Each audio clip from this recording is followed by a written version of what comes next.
धर्म रक्षा संघ की एक संगोष्ठी आचार्य बद्रीश महाराज की अध्यक्षता में श्री भागवत मंदिर राम गोपाल खार वृंदावन में आयोजित की गई। संगोष्ठी में पॉलिटेक्निक के सामने मृत मिली 40 गायों के शवों के कारण प्रदर्शन कर रहे गौ रक्षकों के ऊपर की गई बर्बरता पूर्वक प्रशासनिक कार्यवाही पर आक्रोश व्यक्त किया गया।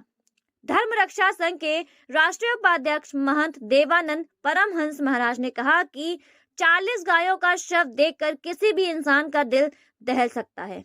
ऐसे में गौ रक्षकों ने प्रशासन से अपनी मांग रखी तो कोई अपराध नहीं किया। प्रशासन द्वारा गौ रक्षकों के ऊपर क्रूरता पूर्वक की गई कार्यवाही से संत समाज आक्रोशित है। महंत अतुल कृष्णदास महाराज ने कहा कि यदि प्रशासन ने सभी गौ रक्षकों को तुरंत नहीं छोड़ा और उनके मुकदमे वापस नहीं लिए तो वृंदावन का संत समाज आंदोलन करने के लिए बाध्य हो जाएगा। दंडी स्वामी देवानंद वन महाराज ने कहा कि गौ रक्षकों के ऊपर की गई बर्बरतापूर्ण कार्यवाही ने अयोध्या में मुलायम सरकार के कारनामों की याद ताजा कर दी है। धर्म रक्षा संघ के राष्ट्रीय अध्यक्ष सौरभ गौड़ ने कहा कि कल दोपहर 1 बजे गौ भक्तों के समर्थन में परशुराम पार्क रमण रेती मार्ग वृंदावन में एक विशाल सभा का आयोजन सभी संस्थाओं, गौ भक्तों, धर्मचारियों और साधु संतों के द्वारा किया जा रहा है, जिसमें उन्होंने अधिक से अधिक संख्या में लोगों से भाग लेने की अपील की है। संगोष्ठी में आचार्य ध्रुव शर्मा, विकास शर्मा, पंडित आयुष तिवारी लोग उपस्थित रहे। ली गई है गोरक्षक के लिए, क्या निर्णय लिया गया है? गोरक्षकों के साथ जिन्होंने जब गायों के मृत अवशेषों को देखा और वो भी बहुत बड़ी संख्या में, जाने कब से वहां पर डाले जा रहे थे, पशुपालन विभाग ने तो ध्यान दिया नहीं, लेकिन गौ सेवकों ने जब अत्यंत कष्ट के कारण कुछ आंदोलन का रूप वहां खड़ा किया। यद्यपि जैसा गौ सेवकों ने बताया है कि पूरा रोड बंद नहीं था, यदि कोई एम्बुलेंस आती या कोई बच्चों की स्कूल की बस आती तो उसके लिए कोई अवरोध इन्होंने नहीं किया हुआ था।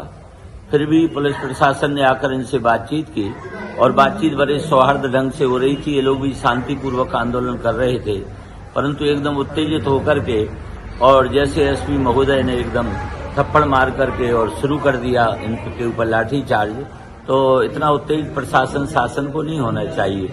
ये गोलोक धाम है, यहाँ भगवान ने गाय चराई है, यहाँ भगवान गायों के लिए तीनों लोगों के राजा देवराज इंद्र से भिड़ गए थे। 7 दिन 7 रात्रि तक गिरिराज पर्वत धारण करके उन्होंने गायों की रक्षा की थी और गायों की रक्षा के लिए जब विषैला जल पी करके गाय और बछड़े मर गए, ग्वाल बाल मर गए, तो भगवान ने उनको जीवित किया और उसमें रहने वाले 101 फण वाले महान विषधर उस काली अनाग से भगवान भिड़ गए और अंत तो गत्ता उसको रौंद डाला, उसको यहाँ से ब्रिज से बाहर भगा करके छोड़ा। यहाँ पर हमारे परम संत योगी आदित्यनाथ जी जब मुख्यमंत्री की गद्दी पर आसीन है तो कम से कम भगवान का अवतार जिसलिए होता है, विप्र धैनु सुर संत हित लीन मनोज अवतार, गायों के लिए भगवान, गायों की रक्षा के लिए, वेदों की, ब्राह्मणों की, धर्म की रक्षा के लिए भगवान आते हैं। ऐसी धर्मनगरी और ऐसे इस गोलोक धाम श्रीधाम वृंदावन में इस प्रकार की घटना बड़ी दुर्भाग्यपूर्ण है। उसके बाद भी उनके प्रति जो इन्होंने केस दर्ज कराए, अनेक धाराएं लगाई हैं, मैं धर्मरक्षा संघ की ओर से बार बार अनुरोध करूंगा जिलाधिकारी महोदय से, एसएसपी महोदय से, आप बड़े सहिष्णु हैं, बड़े धार्मिक हैं, बहुत अच्छा आपका अब तक कार्यकलाप रहा है, ये आपकी सेवाओं में कोई कलंक ऐसा गौ सेवकों के प्रति न लग जाए। इन धाराओं को शीघ्र हटाइए और शीघ्र उन सब जो भी गौ सेवक हैं उनको आप मुक्त कीजिए और भविष्य में ऐसी फिर कोई पुनरावृत्ति ना हो। मैं धर्मरक्षा संघ की ओर से ये बार बार अनुरोध करता हूँ। जय श्री कृष्ण, जय श्री राम। जय गौ माता की, जय भारत माता की। देखिए, आज बड़ा ही ये निंदनीय कृत्य किया गया है कि आज जिस गौ उच्चारण भूमि, जिसकी गौ जय, हम सुबह उठते के साथ बोलते हैं जय गोपाल, जय गौ माता, और आज हमारे उस वृंदावन ब्रज धाम के अंदर में यह बड़ा ही निंदनीय कृत्य किया गया, जिसमें कि हमारे जो गौरक्षक भक्त जो दिन और रात माता गौ माता के लिए अपने जीवन के प्राणों को न्यौछावर करते हैं।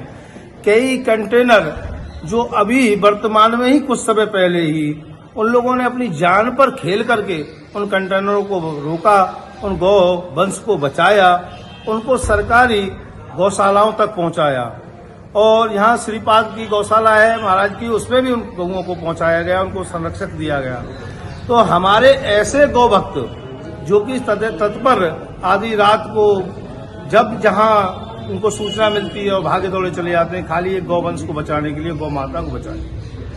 आज उनके साथ जो ये कृत्य हुआ है तो बड़ा ही पीड़ा हुई सुन करके हमको, और देख करके भी कि वहां पर डीएम साहब भी खड़े हुए हैं। उस वीडियो के अंदर हमने देखा कि डीएम साहब भी खड़े हुए हैं और डीएम साहब बड़े ही अच्छे तरीके से उन गौ भक्तों को समझा रहे हैं और पूछ रहे हैं कि आप क्या चाहते हैं, और गौ भक्त भी बड़े ही सरलता से उनसे बात कर रहे हैं। लेकिन तभी जिला अधिकारी महोदय वहां पहुंचते हैं और एसएसपी बंधु और इत्यादि जो भी अपने अधिकारीगण वहां पर वर्तमान में थे। लेकिन जब डीएम साहब से उनकी वार्तालाप चल रही थी तो अचानक ही पुलिसकर्मियों ने उनके ऊपर, गौ भक्तों के ऊपर हाथ छोड़ना और लाठी चार्ज करना चालू कर दिया, जिससे कि कई गौ भक्त तो घायल हो गए, चुटैल हो गए, कई के आज पैरों में चोट है जो कि उठ भी नहीं पा रहे हैं। तो ऐसा कृत्य किसके आदेश पे और क्यों किया गया, ये बड़ा ही सवाल तो चिन्हित आपकी है। मांग क्या है? हमारी मांग ये है कि उसको उच्च कोर्ट के द्वारा उसकी जांच की जाए और उसमें जो दोषी हैं उनके ऊपर कार्रवाई की जाए, क्योंकि ऐसा बता रहे हैं कि ये मात्र कह रहे हैं प्रशासन के 19